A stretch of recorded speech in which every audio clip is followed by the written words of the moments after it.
Stop thinking, start doing, even if it doesn't make any sense, and start doing without any goal, without any need to go anywhere or prove anything or do anything. Just have fun. Or even if you don't have fun, just do. Just create something, just put down whatever it is. Create a space, I guess, to facilitate that. To me, helps a lot to be offline. Without distraction. And be in the present moment, create from the present moment, whatever that is. There's no expectations. And also, sometimes, being an artist, you start putting your expectations level so high, or, I need to make this money with that. Just enjoy the process. The process is the creativity part. And that's when your life becomes art. Welcome to the Heart of Man podcast, a podcast for any man seeking to live in alignment with his deepest core and lead a life of profound meaning and connection. I'm your host, Alex Lehman, and I'm here to empower you through transformative conversations, eye-opening insights, and practical wisdom. Join me now as we venture into the heart of man. Let's dive in. In this episode, I have the great honor to welcome Andrea Soverini as my guest. Andrea is a multi-passionate man who currently fills the many roles of a poet, artist, photographer, designer, and breathwork facilitator. He's also the co-founder of Voices Unleashed, a collective movement supporting art and self-expression here in Bali. Born and raised in Italy, Andrea has always felt a sense of being different from the culture he was raised in. And this feeling eventually led him down a journey of self-discovery, initially working remotely as a designer in various cities such as London, New York, and Sydney. It was during this time he had his first encounter with depression, which he attributes to living in misalignment with his true self and the past experiences he was never able to emotionally resolve. This pivotal time inspired him to explore various different modalities, ultimately discovering the transformative power of conscious connected breathing. The breathwork journeys he undertook eventually allowed him to clear the emotional backlog that had been accumulated, and in one distinct session, he had a vision of creating art through various mediums such as poetry, photography, and other artistic endeavors. This vision initiated him fully down the path of the artist. In his own words, Andrea aims to create art that tells stories and provides experiences, inviting people to understand the human condition through love, beauty, and the unordinary.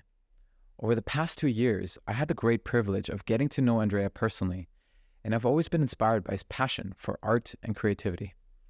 His perspectives have expanded my own creative capacities and enriched my approach to various aspects of life. I have no doubt that this will be a rich and captivating conversation for all you listeners. Let's dive on in. Andrea, my friend, welcome to the Heart of Man podcast. Yeah, thank you. How are you doing today? Yeah, good. Stoked to be here.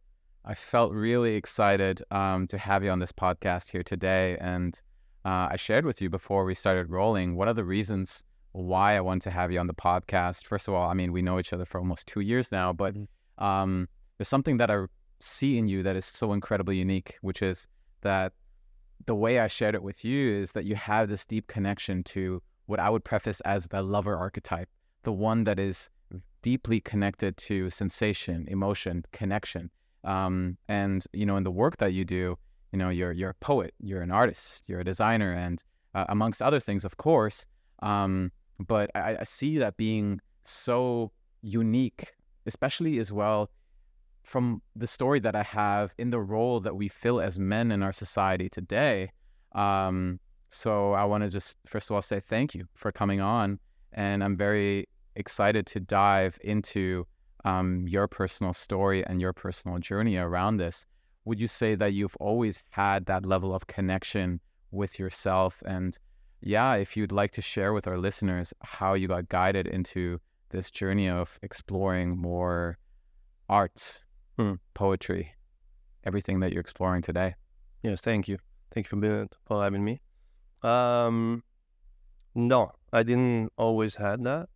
What I remember I always had was this kind of knowing that I had to be different, or I was different from anyone. Every time I was seeing a pattern, even in my teenagers years, when you're more likely to melt or merge with the crowd or with with the pack or whatever you're hanging out with. I was kind of always feeling try to kind of like stick out of it in a sense. But I don't even know exactly the reason. I just like had that sensation. And then there was always definitely two main things that came with me, like creativity and problem solving. Then, I mean, they developed in different ways, and that brought me into design.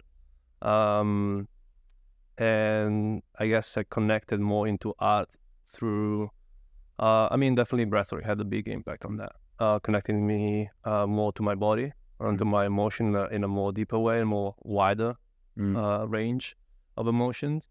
And that from then has been just an exploration, or just an kind of allowing myself to explore that and let it happen. Yeah. And before you found breathwork, and I want to just as well name that, you know, we're part of the same company, Breathwork Bali, here in Bali. I want to just, from my understanding, you've had a deep explorative journey before you even found breathwork as a modality for yourself. Perhaps you can begin by sharing a bit of your journey and sharing how you got to where you are today. Yeah, thank you.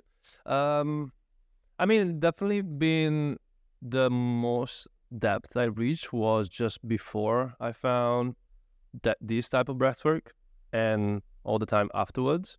Before, there's been a long, much longer exploration into meditation and maybe a lifestyle. So that brought me into kind of initially what that was design, and then parallel to that, through relationship rather than through work or creativity, there was an exploration in communications, which I was really bad at when I was much younger than this.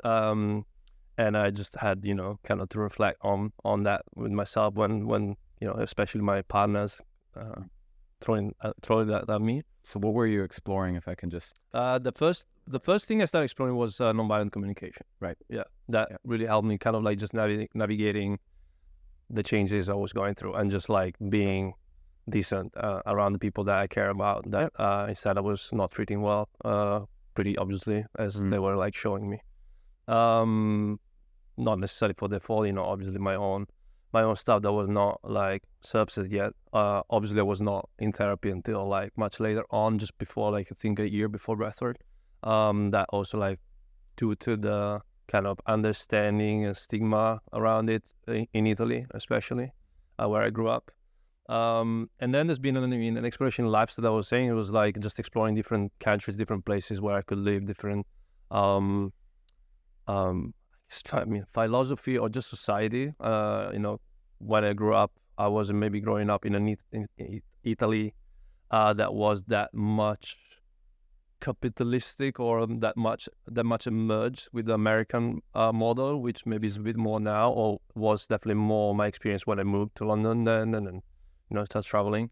And then once I started moving, I just started looking for more freedom and more like allowing myself to kind of follow what felt good, like challenging the logic choice, which I maybe was somehow invited, or if not forced, to take when I was younger through like parenthood, schooling, and whatever. Yeah, maybe you can share a little bit more about what pulled you towards a new path of freedom, a new path of exploration of yourself. You know, was it your interactions and relationship where you said you were communicating in a way that felt harmful for your partners, or what was the thing that was pulling you towards thinking out of the box or thinking differently and exploring a new way of living for yourself? I think ultimately it was just like, you know, that I believed, maybe even subconsciously, there was more to this life, you know, and more to experience. Coming from a family where family environment, you know, even friends like of my own age that started working maybe even earlier than me, and stayed in the same job much longer than I did.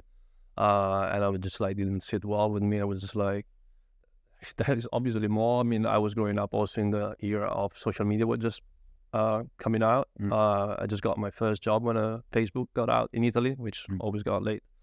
So yeah, I was exploring, was like living the moment, you know, carpe diem, really. Where, you know, I was also thinking, you know, that this was not going to be like this forever, so I might as well enjoy it as much as I can. And so I tried to find the best way for me to do that.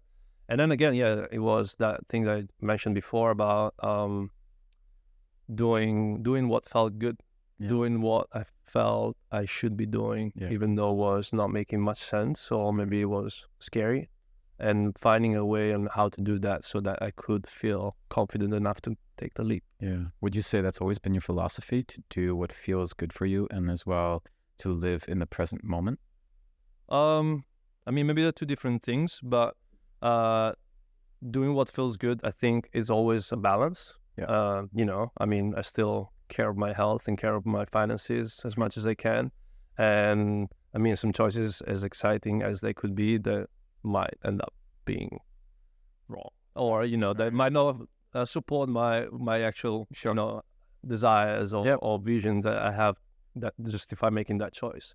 And I've actually been pretty like conservative or kind of safe in choices. I've never been the one that's like, oh, I'm you know selling everything and quitting my job, quitting everything, and just jump off and do like something like straight in. Rather than just like take a step by step, kind of like measuring, okay, how about if I start doing this? What if I start doing that? I was much more almost planning earlier on, like, I don't know, 10 years ago or something like that. And then it more recently became a little bit more in flow, in a sense. A bit less of a plan, a bit more risk-taking, a bit more trust, a bit more courage, and a bit more curiosity to see, you know, what would have happened. Yeah, beautiful to hear that, that dance between the both. And, you know, what I'm hearing is that, you know, at the beginning, maybe your problem-solving mind was dictating or was governing your actions in many ways, and there was this deep amount of strategy, whereas now there is more the part of you that's connected to, you know, the flow of the moment and the presence of what is happening right now and what feels needed. And there's as you say, a deeper sense of trust, but then as well a deeper willingness to lean into an edge or a discomfort if if that feels good in that moment. Right? Yeah, beautiful. So I would love to hear a bit more about that journey of like discovery as you started exploring it. You mentioned you were exploring nonviolent communication, you were exploring therapy, you were exploring as well traveling around various different countries. From what I was hearing as well, you were exploring living in remote villages. I'm wondering what evoked that desire and what sparked your desire to travel? Yeah, for sure. I mean, I think, you know, as I said before, like the nonviolent communication came out of first kind of, well, not my first, but one of a breakup with a person I was caring about, and I realized that I hurt her, and so I kind of like start exploring how did it happen, and then you know, then once I left London, I think I just find myself in London experiencing maybe my first experience of depression, and that was coming mostly from being in a place that I didn't want to be anymore, actually. Not necessarily for any like specific reason about London, but more like I was curious to see something else, and I was like kind of stuck. I chose to be in a job for maybe the wrong reasons, even though it was great, you know, logically, and I realized it just doesn't feel right. And then I kind of felt a little bit trapped within my own choice, up until the moment that I, you know, ended up leaving and traveling. And that was kind of like when I took the opportunity to explore freedom in a way that was traveling, full on traveling, then became traveling and working remotely as a designer. You know, that then it gave me like a lot of the things that I thought I needed to be happy, like total flexibility, location independence, like no financial problem, you know, adventure. I was in a relationship, so yeah, I just enjoyed my life a lot, and took the opportunity, you know, in that moment, to just really take anything that was feeling good, you know, that being adventure, you know, partnership, travel, and so on. Then what happened is that these last like 4 or 5 years, less or more, that's like when about that time I started basically based myself in Bali, but traveling a lot in and out, you know, during the year. Yeah, and then basically at some point I realized, okay, I have all these things and still like something missing, you know, and I felt that obviously there was a lot of adventure that I was craving, and then I kind of got satiated from it. It didn't get satiated, or it did? I did. Oh, you did. Yeah, I did. Yeah, and so I was like, now I like kind of like feel more need for belonging and for a home and for like a place where I can go back to, because Bali wasn't that yet. I didn't even know how long I would have stayed, if I would have come back the next year, and so on. It just kind of like keep happening. And then is when I kind of felt again a little bit of experience of depression. Then when I start therapy for the first time, and then then when I come back to Bali is when I start exploring much more in depth different practices like yoga, meditation, and then breathwork. I experienced breathwork and meditation. Meditation was the first one I started doing in London in a Buddhist community, and then breathwork a few years. Like the first experience was in Bali, at an event just once or twice a year that was happening kind of randomly. Just out of curiosity, and didn't really like ever stick, but I kind of like start kind of putting that seed of like, oh, there's something powerful in here. Sure.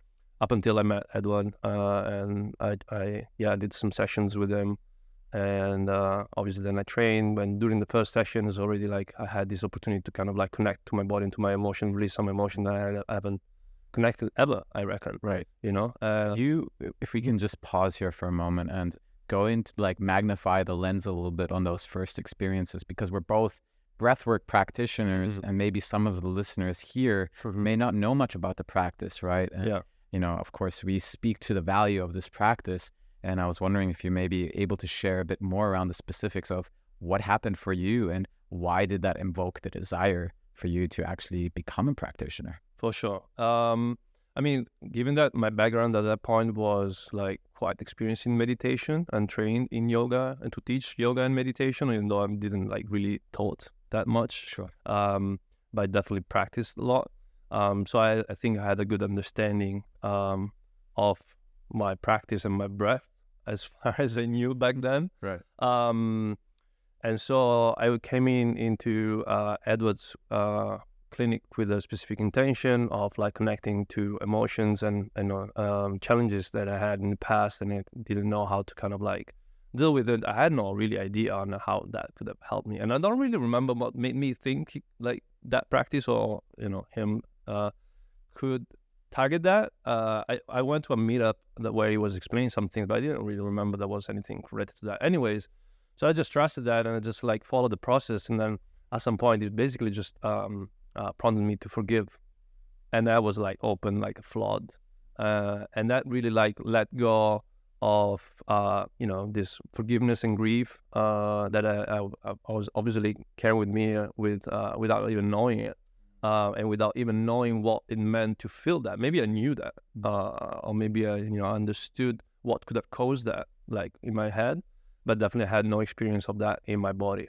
And so that opened the gates to much more to come out, and that with that came also the creativity and inspiration around poetry, and that poetry brought more art and so on. How do you believe those two are connected?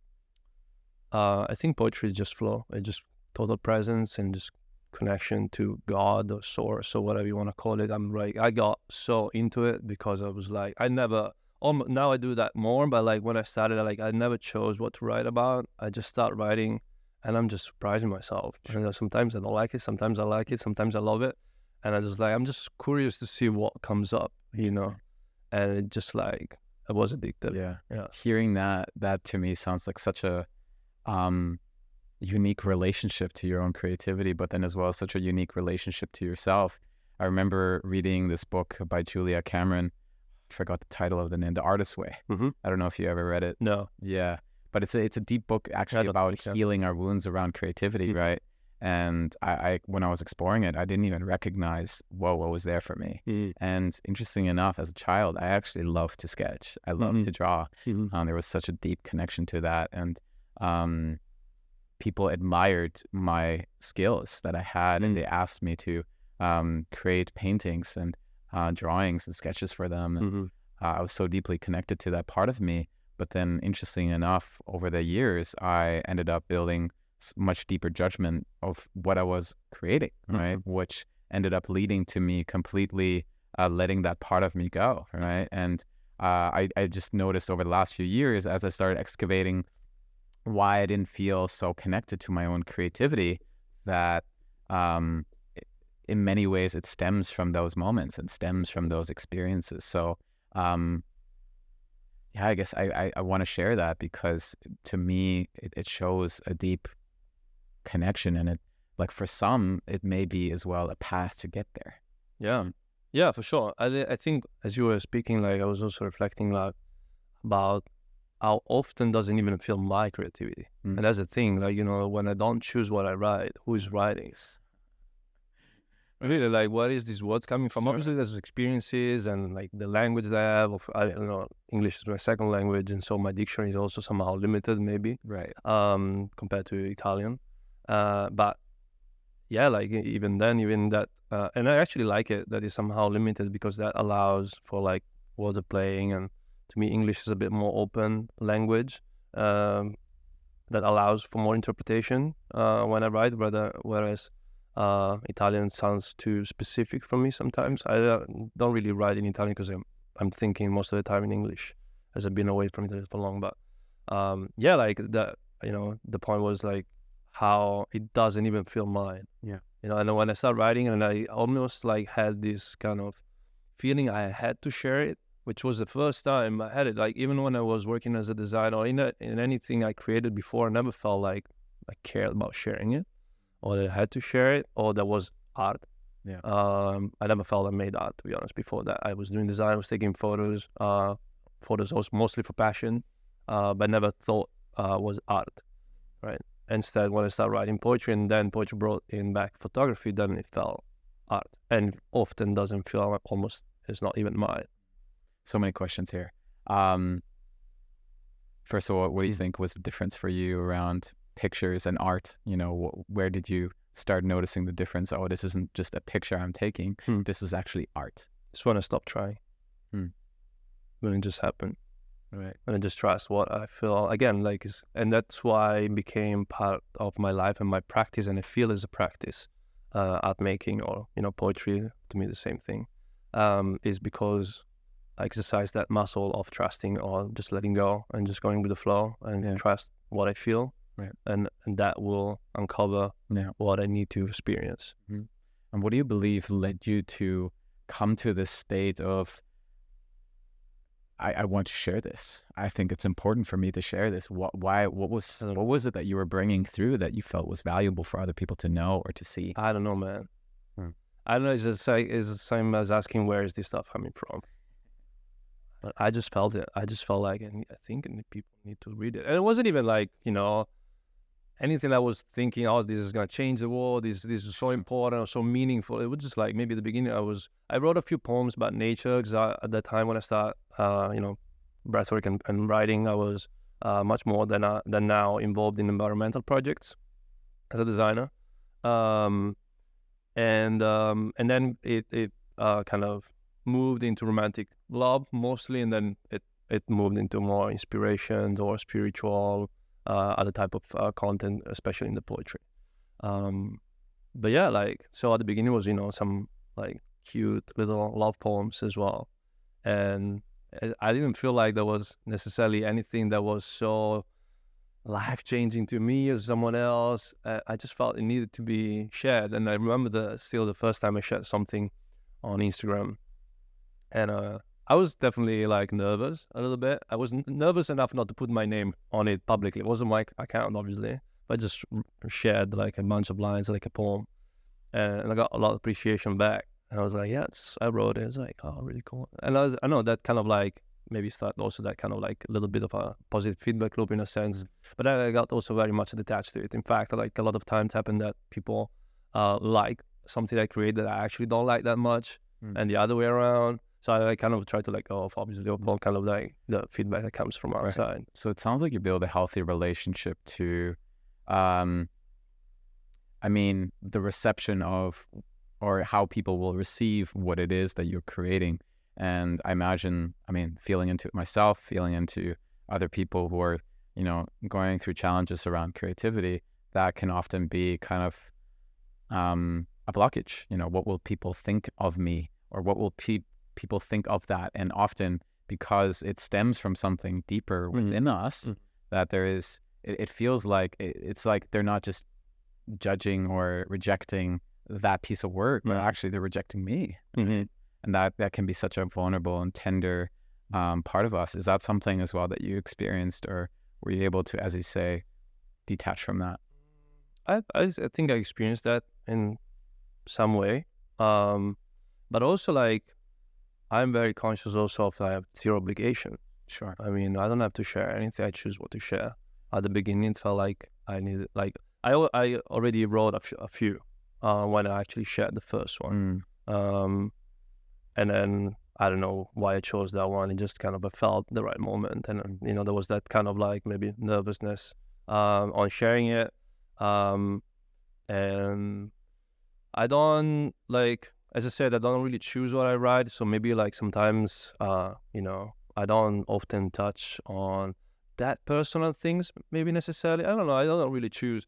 But I choose what to share. And then if I share, I got to kind of understand that everyone else's opinion is their own opinion. Like how many times like art is getting so many different interpretation and opinions. So like just let them go through.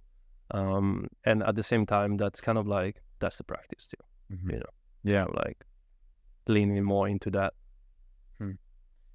I want to backtrack a little bit. We spoke about a lot of creativity, but it sounds like breathwork has been the access for you to start opening yourself up to that. And as you were sharing your experience, it seemed like there was that moment where the emotional floodgates started opening up, and you were able to release experiences that, as you said, you weren't even aware of. Now, I want to share that, as a practitioner myself and having clients that I work with, that is an experience that I hear a lot about myself as well. I'm wondering, at that time, did you notice that you had a deep connection already to your emotional landscape, or was it something that you cultivated through that practice and over time? It's definitely got cultivated and became wider and more subtle and more maybe precise. Sure. And I think what breathwork or the practice that we practice helped me with was peeling off the layer to feel my art to be more and more authentic and more free of my physical adjustment, in a sense, or mind even. What do you mean by that? That what I was sharing before, maybe that the poetry was just coming out as it comes. And obviously sometimes there's some like mind coming in. It's like, I don't know, I'm looking for a rhyme or looking for something, or I try to understand where I'm going. And at other times it just like goes. It just goes, and then like a poem came out of nowhere all at once, and it just like, oh my God, so good. Yeah.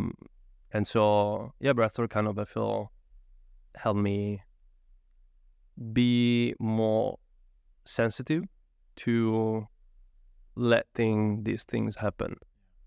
Would you say that there was a stigma for you around feeling like you need to, like a part of you, that part of you is maybe not welcome? Because I'm asking because for many men, the narrative is that it's not okay to feel my emotions, right? Yeah. Boys don't cry, all these things, right? I'm wondering if that is something as well that was a narrative that was present for you, or if you were already quite detached from that narrative of who you should be as a man.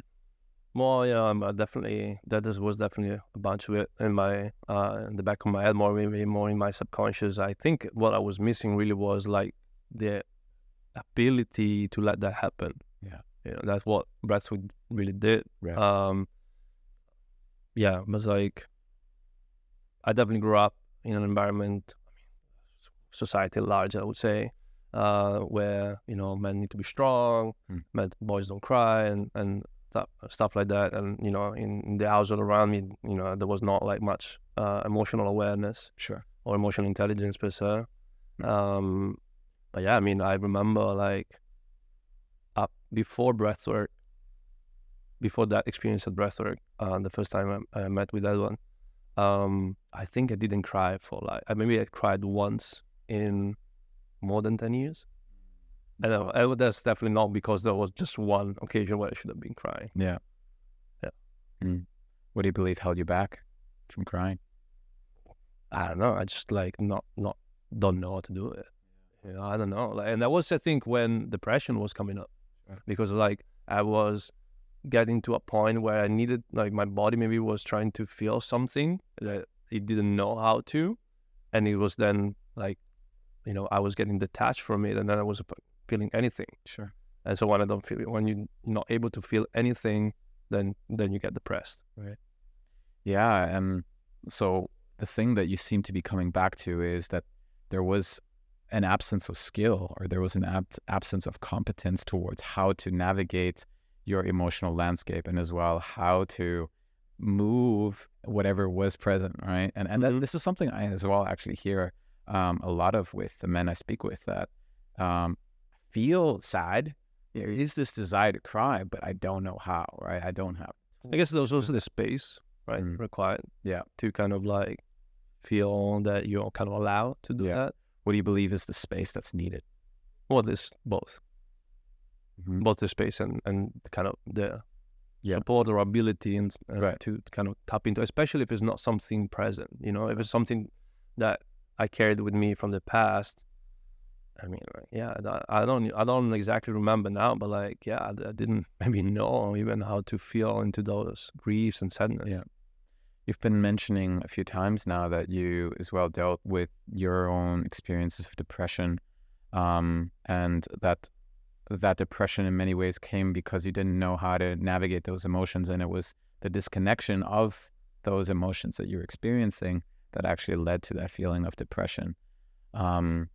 I'm wondering, having dealt with depression myself as well, having gone through my own experience of that feeling of heaviness, that feeling of, the way I describe it for myself, I'm wondering as well if that's your experience, I lost a sense of meaning for life. There was a sense of, I lost the motivation towards living, and there was an absence of that fire, an absence of that inspiration, which I imagine is so important as somebody who's an artist, as somebody who is a poet, right? I'm wondering if you would like to speak a little bit more about that and what that journey was like to navigate that.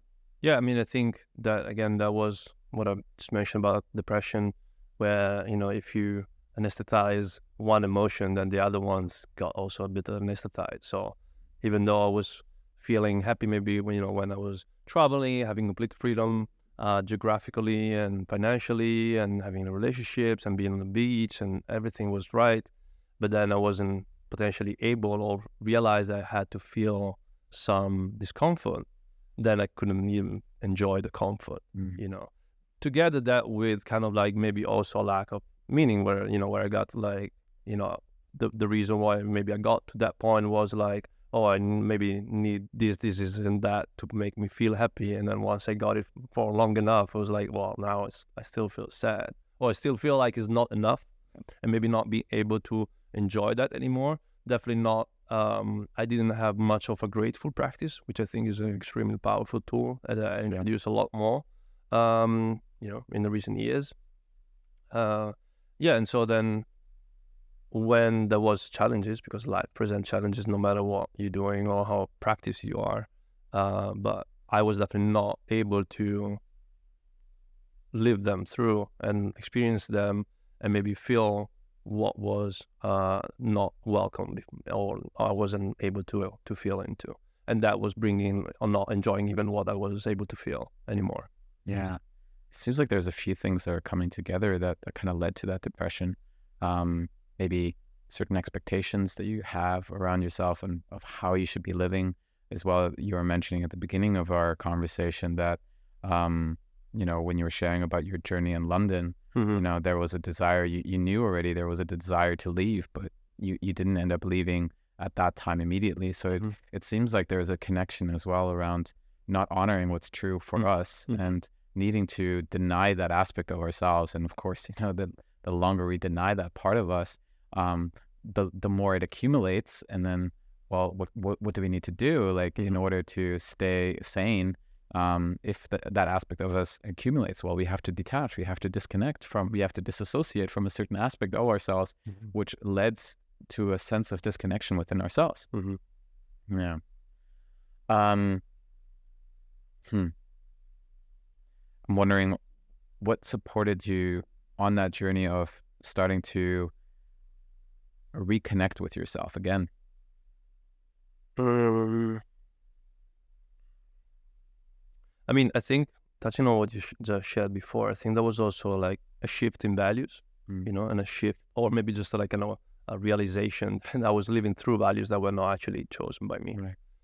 And that, values were you living by specifically? And it's like money, or like working, or like producing, or just be living in this way, with this resources, like actually like physical objects, for example, never been like, I mean, when I was a teenager with crap and video games, stuff like that. But like as an adult, I got into kind of minimalism pretty early.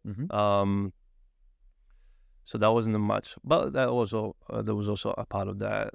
Anyway, even though this relationship started kind of like ticking the boxes somehow a little bit in what kind of society or my family was kind of expecting to choose, but that basically maybe was built upon a bunch of values, maybe not all of them, but a bunch of values that maybe I didn't fully chose. Right. And so when kind of I was seeing these challenges, that maybe was underlying questioning myself and like, wait, why am I even going through this stuff? Like, I actually chose this, and then had to shift of value, and then that was kind of like shifting in finding the ability to kind of like understand what that shift of value was bringing, and for sure there was some discomfort that then maybe I wasn't able to feel or not. But really, like at the end of the day, was also tapping into kind of like looking at the fears and taking the courage to kind of like, okay, well now I have to take responsibility. Like, what am I changing my values? Okay, what am I gonna do about it? Sure. So I want to unpack that a bit in the sense of, first of all, what were those fears about? Was the fear about changing the values that you had? And what does that process actually look like of repositioning one's values? Because I'm sure a lot of people can relate. I mean, this has definitely as well been my own journey around feeling that certain values have been imposed on me. Yeah. I didn't choose those consciously myself. And no matter if we choose or not, we will be dictated by certain values no matter what. So what does that process look like of actually starting to consciously choose certain values for ourselves? And what are the fears as well that come up in that process? I think the first thing for me was removing everything. What were you removing? Things, relationships, jobs, the need of being in a location, anything that was not freedom. So I had to kind of like, I didn't, somewhere a choice, as in like, I feel like these things at the up are like keeping me stuck in a sense, or adding to kind of like a cage that I actually didn't feel like I fully chose. So I was like, okay, let's start getting rid of things, or just letting things go, more than push them away, depending on what we're talking about. And then just, I guess taking time, and, I was lucky, privileged, smart enough to kind of like create enough, and maybe often enough also, time to kind of float around and kind of figure out what I was doing. And I did that. I try to do that regularly still now, because I think there's so much gold, and sometimes it's just scary because you let go of any like safety. I mean, the opposite of freedom is safety to me, or maybe we can go that a bit more complex than that, but definitely total safety is not total freedom, and total freedom is not total safety. If you're total freedom, you're out in the jungle, and the jungle is not safe, and total safety, you're in a zoo, and you're not free. So you gotta find your own balance between those two. You can have I don't know if you can have both fully, so you got to choose. And so removing, and then see where you sit in these two, or what is true for you. And then I actually went through processes multiple times, maybe once a year at the beginning. Now not so often. Maybe I'm like actually like reflecting on what my values are, what I believe in, what I think is good for me, what I think is good for the world, what I think is my place in the world. Yeah. So if I can just reflect on what I heard you say, or what I believe I heard you say, was needed. It was, first of all, the removal of what you were already doing, and then ultimately coming to a point of stillness to actually recognize, where am I? You know, where am I in my own emotional compass at the moment? Which direction am I even going?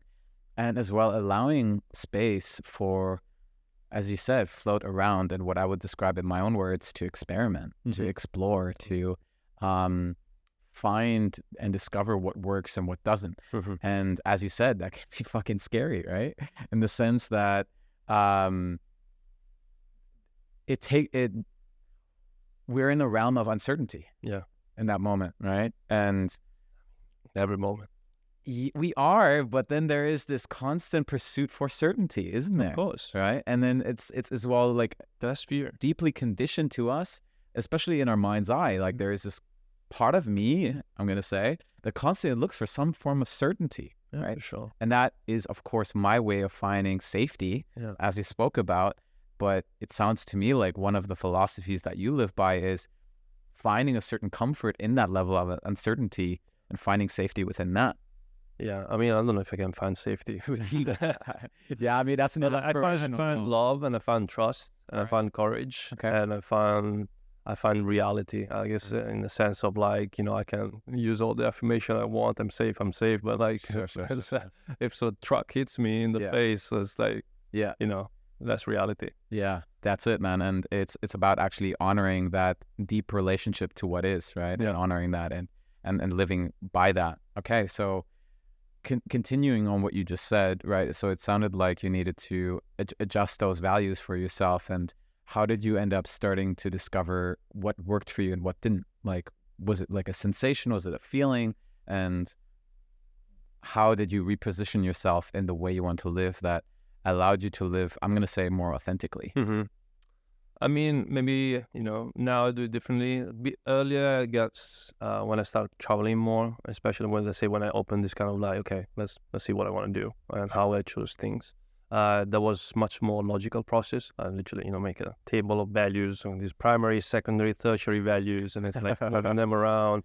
And then I was like, okay, I can do this, and that, and like putting a spreadsheet with like rates on each value and like what is the thing I should be doing. Like, okay, this is it. Let's go. And I think it's needed at the beginning, actually. Totally. You know, pros and cons, like tables over tables over tables. Like, it helped me. You know, I mean, I think it was the only way I could do it. Right. Because back then, I mean, now I know that I wasn't able to really feel that much, you know, like my body, like my whole physical being, that I feel is a filter to interpret how I'm doing, you know, in relation to reality.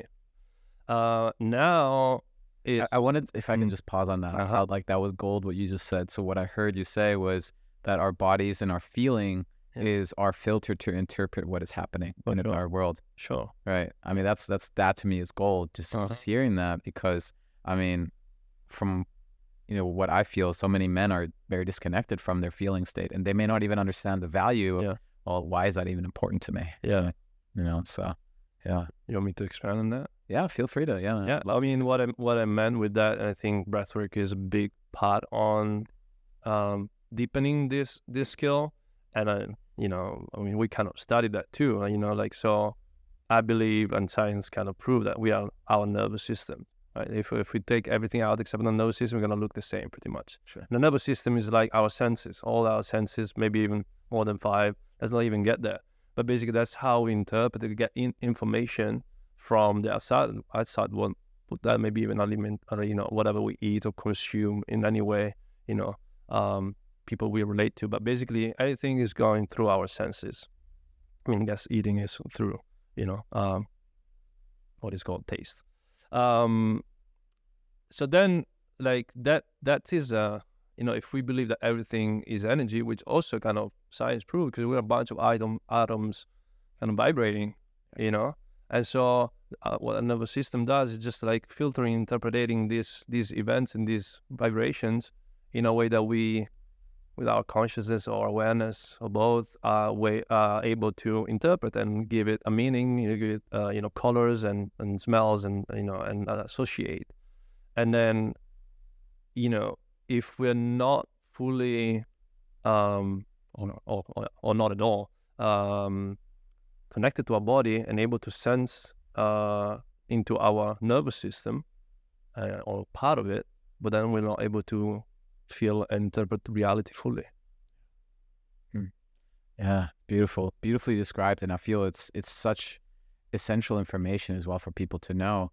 One of the things that I say to a lot of my clients is allow life to impact you and cultivate a level of sensitivity that you can then as well feel what is happening, right?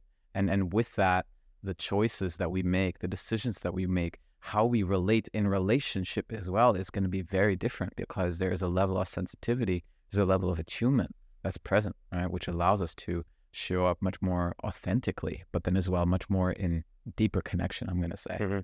Yeah. It sounds to me as well that one of those breathwork sessions that you had was the experience that guided you into exploring poetry and exploring, as you said, of a more of an artistic way of living. I'm wondering, was there any challenges around maybe adopting that, and maybe you don't see it as such, but adopting that identity for yourself a little bit, and how people may see you if you were to adopt that identity for yourself? Yeah, I mean, the challenge was adopting an identity. Tell me more about that. Why is that challenging? Like, I am a poet, I'm a breathworker, or I'm a designer. Like, how many labels do we have on ourselves? Sure. And that's such a pain in the ass to me. And it somehow feel required to communicate how I operate, or more than communicate, like it's required for people to understand easily why they would care about me, or what value they can get out of me, you know. I mean, I guess I'm here to, you know, help myself, and I'll help other people outside of me, around me. And so, you know, if I'm saying I'm a human, I'm just like, oh, I'm a human, to like, okay, cool, you know, rather than like, oh, I'm a designer. Okay, cool. Well, I don't need you, or I need you, you know, or maybe tell me more about that. So it's easier to understand. So first of all, like, is this identity thing that is limiting. And so, I mean, I'm playing with that, but like, you know, obviously publicly facing, kind of playing a little bit with that, try to understand what is the best way for people to understand how they can interact with what I create or what they do. I try to, one of the desire I have is to communicate this also, that we're not one thing, you know. Although it's a bit complicated in a capitalist society, and, you know, I have to live in it, or for now I choose to live in it, in some extent. So, as I said, I play with it. Then what I do really is, like, even for myself, I try to kind of like let go of choosing what am I or what I'm going to, and more choosing what I'm doing right now. And so if every day I choose to write poetry, maybe I'm a poet. And then if one day I got tired of it, or maybe like I'm a poet sometimes, something else other times, you know. And then I'll just try, or I'm allow and see what happened as I keep going. And, you know, how these things adding up to.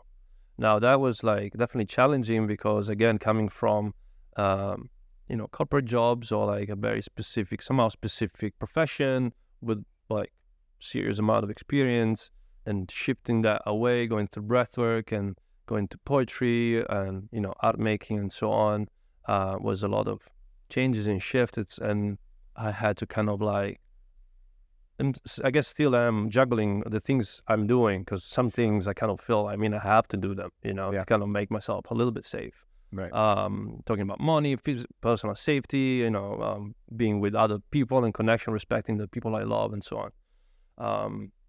So yeah, it really is observing more than reflecting or choosing, observing what I end up doing. And that creates my identity. I mean, there's a deep spiritual understanding that I feel like you described or pointed towards, which is, you know, at our essence, there may be this experience of I am, right? Like there's this aliveness that's moving through us. And then we have the opportunity, we have the choice to point to something to maybe bring more understanding. Let's say I am a poet, you know, it brings deeper understanding of what it is that you are, but as well, as you said, that identity for itself can be limiting.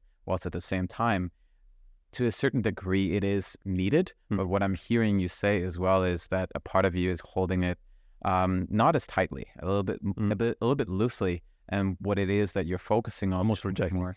What is it? Almost rejecting it, yeah. And what it is that you're focusing more on, which is like, what is the thing that wants to come through you, and actually allowing that action to guide you in the absence of staying too attached to, well, I'm a fucking poet, you know, I shouldn't be like taking photos or whatever, right? And just allowing actually the aliveness to guide you in whatever direction it may want to take you. Yeah. Right. Yeah, and that's, I think, this is the artistic journey, you know, and allowing like whatever comes up, because that might bring as well up frustration, or like, what the fuck am I doing? Or why am I doing this? You know, and that's gold. That's gold, and I feel that was the gold I couldn't find in breathwork, for example. Why is that gold? Describe that. What is it? Why is that gold? Because it's just allowing it, just like, let's just see what happens. Sure. Like not trying anything. Yeah. Just go just go into animalistic instinct, or just do whatever you want to do. Fuck it up, you know. I mean, then you gotta have to kind of take it, you know, the consequences. Right. I mean, that's life, and I think that's also kind of fun, frustrating at times, scary at times. But last year I had a bunch of unfortunate and uncomfortable events in basically all fields of my life. And at some point, you know what, I was like, fuck it, you know, life's too short. I'm just gonna don't give a shit. I'm just gonna like go for it and try to do crazy shit. And that was a lot of uncomfort, a lot of discomfort. And that also what kind of make other things happening, you know, like, and so, and now I kind of like working on a book, you know, I publish things, I got published in other things. I mean, to me, where that, what I say, fuck it, let's fucking do it. That to me was, let's just make art. And that was like, let's just follow whatever it feels right. Then I chose to kind of work on this book, and that had zero logical sense. I was like, I cannot find one single reason for this to make sense in my life. All right, logically. But I think it's the only thing I want to do. Yeah, you know. And then I was like, okay, let's try it. This is super interesting, and I definitely want to get into the book and more specifically the work that you do now. But what it points to for me is kind of like how much we're holding ourselves back from allowing that aliveness to want to move through us, right? And it's like, it seems like that moment for you is like, fuck it, I'm just going to go all in and like not stop myself from doing that. We're stopping ourselves from doing it. That's what it seems like to me, right?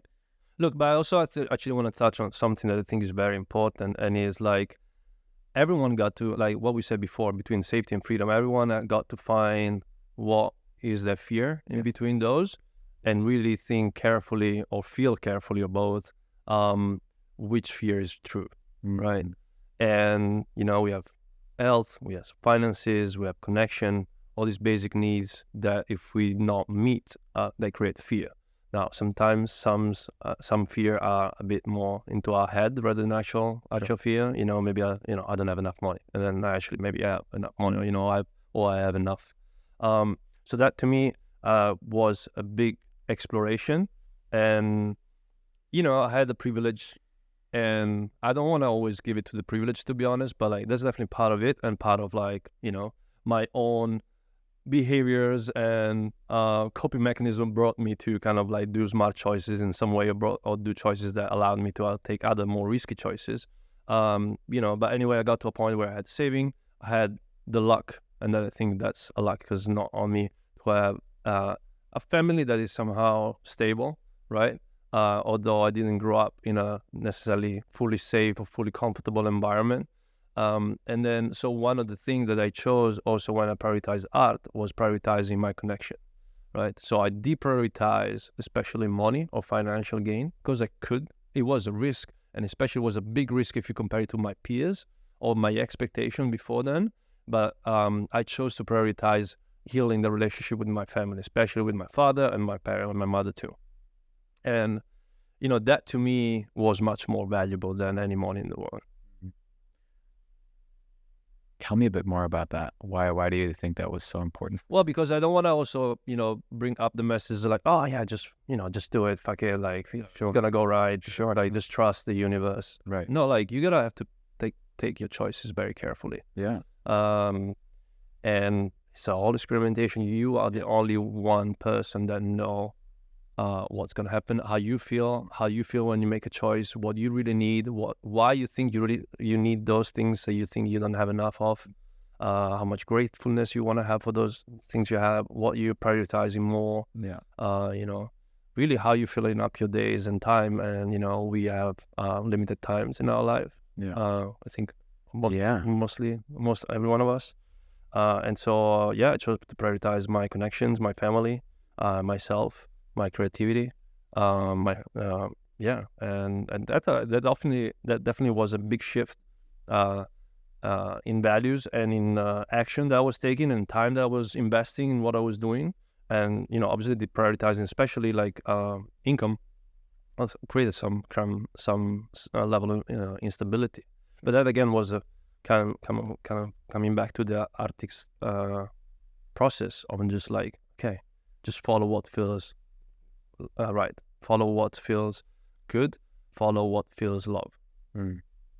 Yeah, thanks for sharing that, and thanks as well for giving the preface around fears and not maybe imposing this message that fuck it, let's just go all in, right? And really having that ability to discern, as you said, what are some real fears that are, right here, or which ones are maybe a bit more mind created, and looking as well of maybe dissecting those within yourself. And I would love to as well add the words of one of my dear friends and mentors, Rick Smith, who speaks of exploring our tender edge, right? And what he points towards is having one foot in safety, one foot in the aspect of us that can self-source, and at the same time having one step out of our comfort zone, right? And leaning into that, a little bit of that discomfort, right? A little bit of that part of us that feels a bit antsy, and as well allowing that, because it is in that space where growth and expansion can as well arise. But I really wanted to as well just explore that message for a moment, because it was just very interesting, this idea of allowing the permission just to allow creativity to move through you, when it wants to, right? Yeah. Beautiful. I would love to segue a little bit more into the work that you do today, a little bit more into your book. And I want to just start by sharing a quote that you have on your website. So I want to just read it out loud, as I don't have it off my heart. But my art aims to create stories and experiences to help people explore emotions and understand the human condition through love and beauty and the unordinary. That sentence really stood out for me. And I would love to hear a bit more about that. I was hoping you could expand on that and why you believe that is important to you. Well, I mean, I think start from the end, like the unordinary to me is whatever maybe we don't expect to be possible. And that might be a fake limit. So that's, again, everyone's personal journey and can mean many things. And to me, I think is in trust. I like to take on big challenges. I like to often, I guess I feel curious about the most crazy, challenging things, and I'm really competitive with myself, which might not be fully healthy, but it's definitely fun at the end of the day. And then beauty, I got definitely much more connected into beauty. I was coming from design. I worked a lot, many years as a designer, and that was definitely so there's some aesthetic there, but there is always around problem solving in a sense, or with some sort of function together with the aesthetic. Whereas beauty, I feel, is what helps us connect with awe, and a sense of peace. Why is that important? Appreciation and gratefulness. Why is that? Yeah, why is that important, to connect to that sense of awe? I think, in the last one I said, it's gratefulness. Yeah. Gratefulness and appreciation. And also, I don't know, we can explain beauty, through maybe, depending what we're talking about, potentially everything through social constructs, but also mathematics, but also not maybe fully able to to explain it fully, right? That can be an explanation through the nervous system too, like how we kind of appreciate beauty in nature, in vast views, oceans and mountains, how they calm us down. That's kind of like, I think, scientifically proven that to impact our nervous system and our stress level.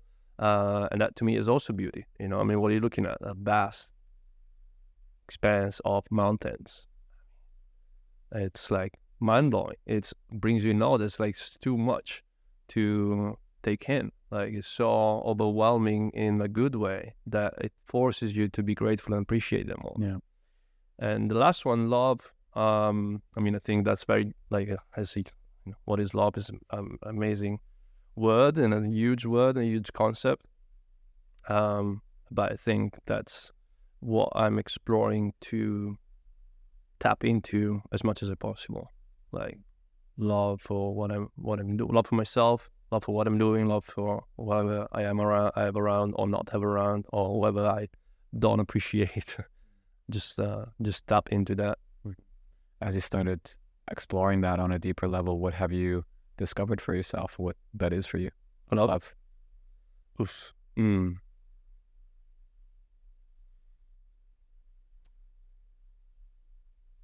Well, I mean, love is the opposite of fear, is the absence of fear. I think, I've not come up with the concept, definitely. But that's what it is. It's trust. It is compassion, is acceptance.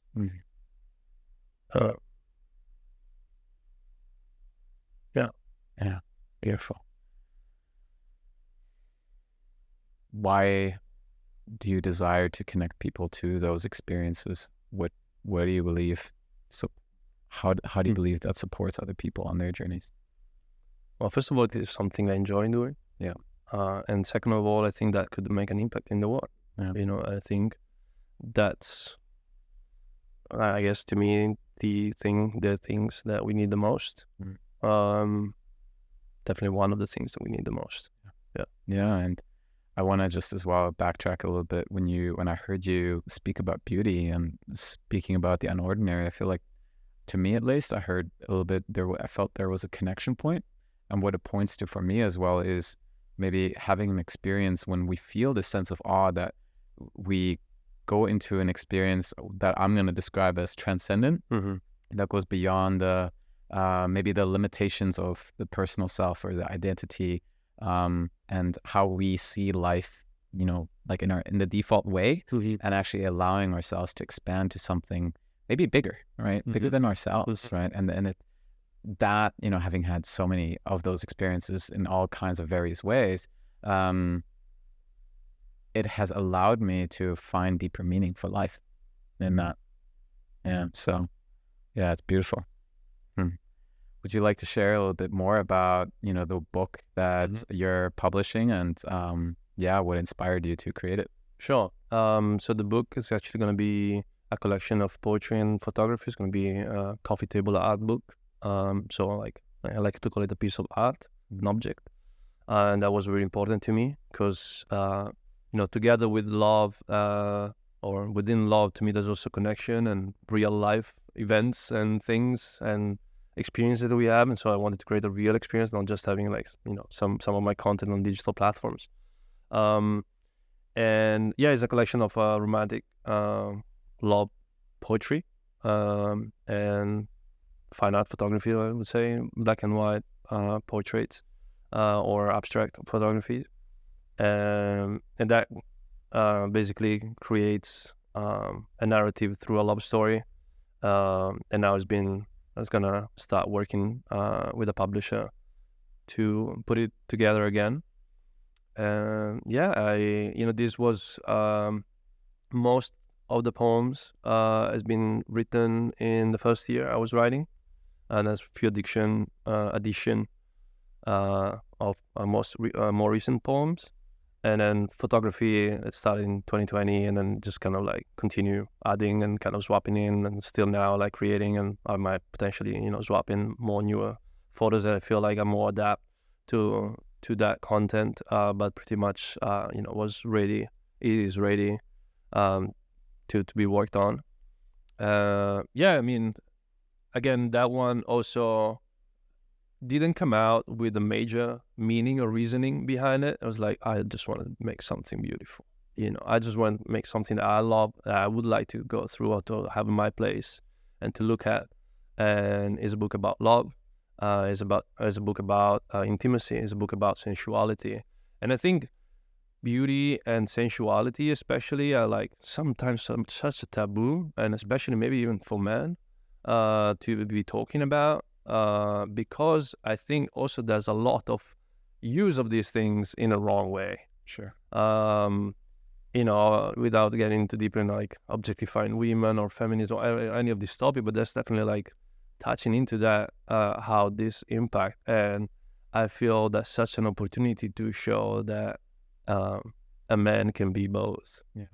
Can be sensual, can be loving, can be sad. I can see relationships and partnerships in many different ways. Beautiful. I love hearing that. It sounds like you're attempting to redefine maybe how sensuality can be explored, where it's not either or, but it's more like it can be sensual, but then as well there can be a heart-centered connection that's included with it. Yeah. Beautiful. What's the name of this book that you created? Not an information not available. All right. Yeah. Well, thanks for honoring that. Well, I'm excited to. I might have used the words of the title as I was speaking. Sure. Well, I don't know. I actually didn't catch it, but it wasn't excited to share more about it once it is published, and we'll add it in the show notes.